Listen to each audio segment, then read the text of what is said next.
Why is it that one person's brain sparkles with genius, another person's brain sparkles with pain and suffering and tension and stress and whatever else? So is it a question of higher intelligence? Is it a question of some magical influence from somewhere?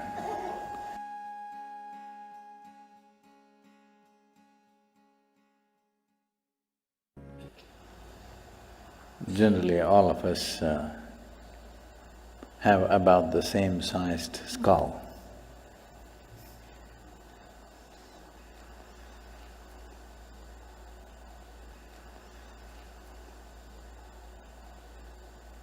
So, to a large extent, most human beings have enough brain material in their head.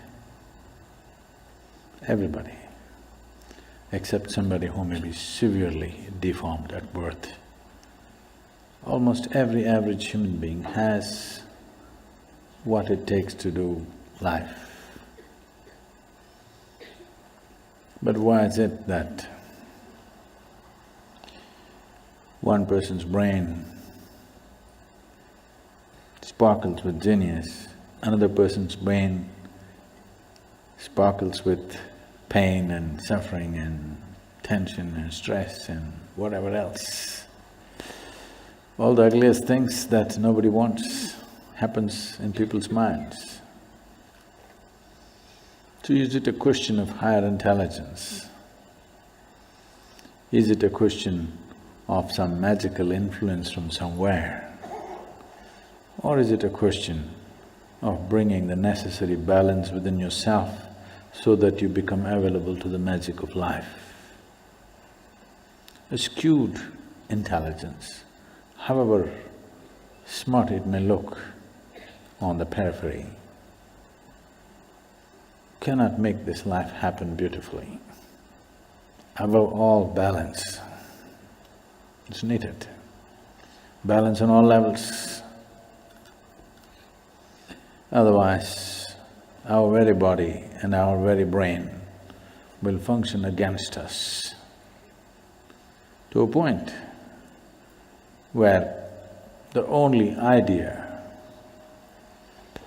or the only form of relaxation today in the world, either there's sleep or drink or drug, all you're trying to do is to be brainless for a period of time. Because brain has become such a nuisance.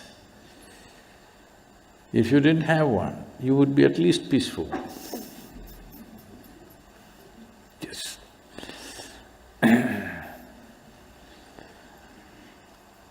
What took millions of years of evolution to achieve, today has become a nuisance. What is the greatest miracle within this human frame has become a misery manufacturing machine. There are many aspects to it, I don't want to make it too simplistic, but above all, the most important thing is balance or lack of balance. So, this human mechanism, which is the most sophisticated instrument on the planet, if you do not pay enough attention to it, if it turns against you, there is nothing here in the world which can save you because nothing is more sophisticated than this one. Because this is of the highest level of evolution and sophistication. If this turns against you, nobody can save you, I want you to know this. So if this should not turn against you, to know the entirety of what this is, it'll take a certain level of attention. But to bring balance to this doesn't take too much. It is just that you're doing a few fundamental things absolutely wrong, that's all. To know the entirety of what this is, that's a whole lot of attention, time, education, assistance, guidance, so many things are involved. But to bring a reasonable sense of balance into you, it doesn't take much. You're doing a few things basically wrong with life. When I say basically wrong, one thing is for everybody to understand, all human experience is generated from within. Is that so? All human experience is generated from within. So at any time, if you feel happy or unhappy, miserable, joyful, ecstatic, in a state of agony, doesn't matter what happens, what is your experience, pleasantness or unpleasantness, just to know that it's happening from within, and it can only happen from within. You can either take external stimuli or you can create your own stimuli, but essentially it happens from within. This one thing, if it is not grasped, when you feel miserable, if you think it's this one, you're gone. You're just… the keyboard is here, but you're punching the wall. This is not going to work. This one basic fundamental thing is something that almost 90% of the humanity is always doing it wrong. Whenever they feel miserable, they think it must be this one or that one or that one or that one. Now, all human experience is generated from within. If something is feeling unpleasant, first thing is to look at this.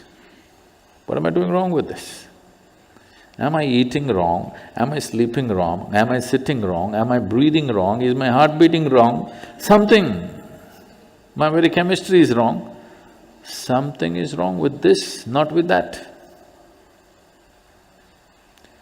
So the moment you think by kicking the wall you can fix this one, then you made a fundamental mistake. The harder you try, the further away from it you go.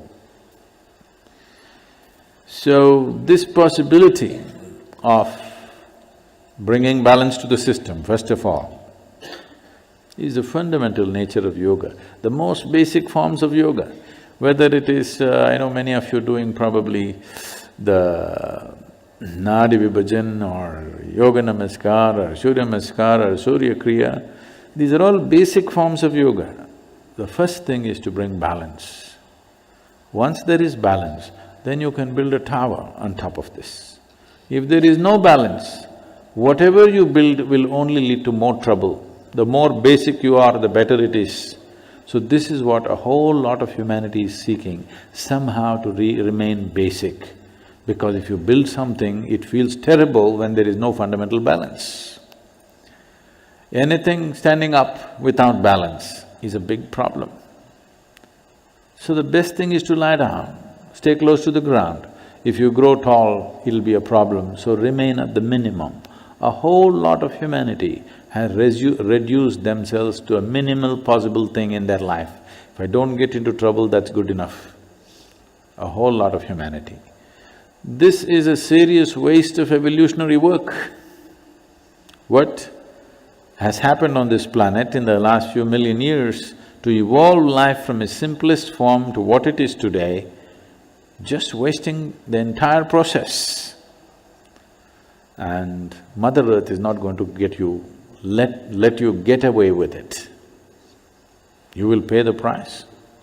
If you try to make life go backwards, it will make sure you pay the price.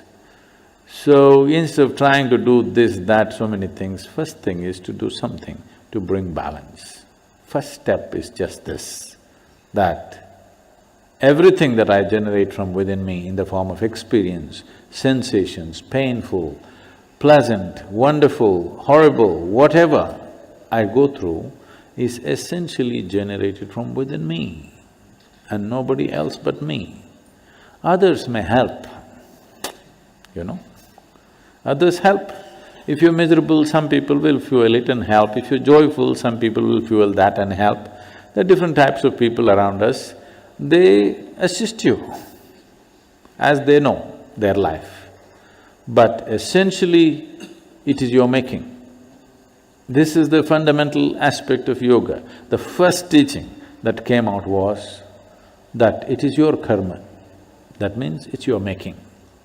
Your life and the experience of your life is entirely your making. If this one thing doesn't sink into you absolutely, you will not make the necessary changes. You still think, yes, I know it's my karma, but you know, my husband, what he did. You can't fix this. First you understand, this is my making, entirely my making. The moment you see it, you have the ability to change it. I see it, but you know what they did to me yesterday? Now you can't change it. It doesn't matter who did what. What is happening within you, your experience of your life is entirely your making. This is your karma. Karma means not something that drops upon you from somewhere. Karma means your action, it's your making, it's your doing. So if you just said this one thing, creating the necessary balance will happen automatically. Once there is balance, then you would want to try many things. Otherwise, I'm talking about so many things up there in the sky, you will only be a spectator. You will not be the one who flies. You will only be a spectator because when there is no balance, you don't want to go 3 inches above the ground. So this is one fundamental thing. We've been talking about this in many forms. But if you want to make the full scope, if you want to make use of the full scope of this body and this brain, of this human possibility, of this consciousness that we refer to as human being, then first thing is this, that you understand and fix it within you absolutely that the quality of my life is entirely my making and nobody else and nobody else. If you fix this one thing, balance will come. Once balance comes, I'm impatient to take you to places where only people with balance can walk. Others cannot.